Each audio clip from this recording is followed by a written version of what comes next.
Rahmat Toshmat aka, qandaysiz?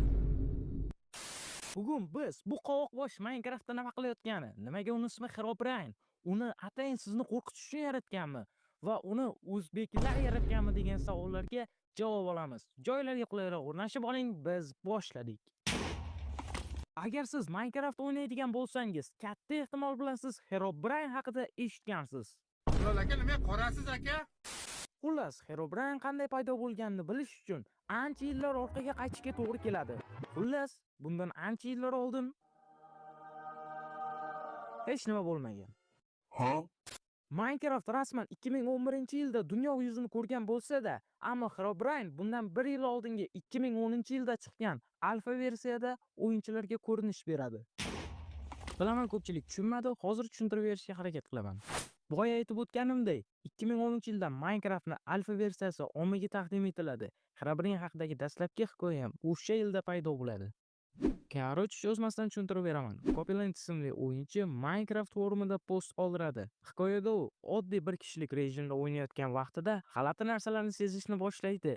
Keyinchalik esa u birinchilardan bo'lib Herobrine'ni uchratishga muvaffaq bo'ladi.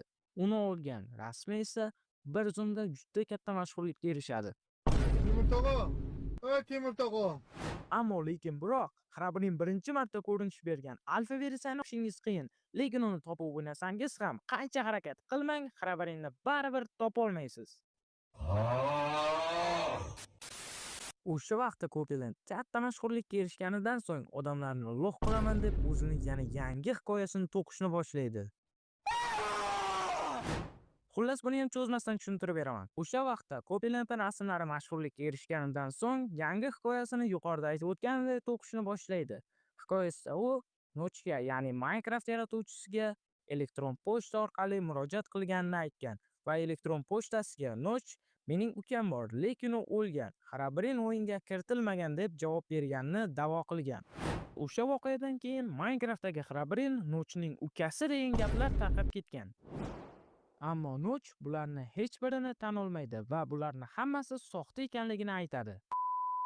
Minecraftda Herobrine'ning borligi rasman tasdiqlanmagan bo'lsa-da, lekin siz o'zingizning Minecraftingizda Herobrine'ni chaqirishingiz mumkin desam, menga ishonasizmi? Ishonmang. Bu baribir yolg'on.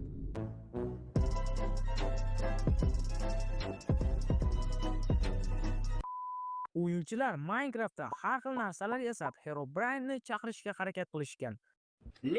Lekin baribir hech narsa sodir bo'lmagan.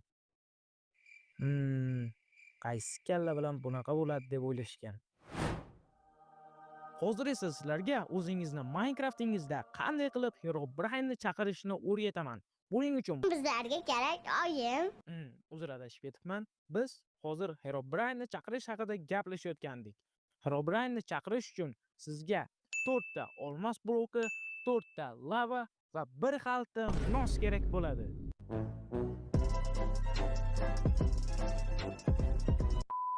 Albatta bu ham hazil, sizlarga lava bloki kerak bo'lmaydi. Herobrine haqidagi bor ma'lumotlar shular edi, yoki men topa olmadim, yoki esimdan chiqib ketdi. Xullas, bugungi video shulardan iborat edi. Kanalga obuna bo'lishni unutmang. Keyingi videolargacha ko'rishguncha, xayr.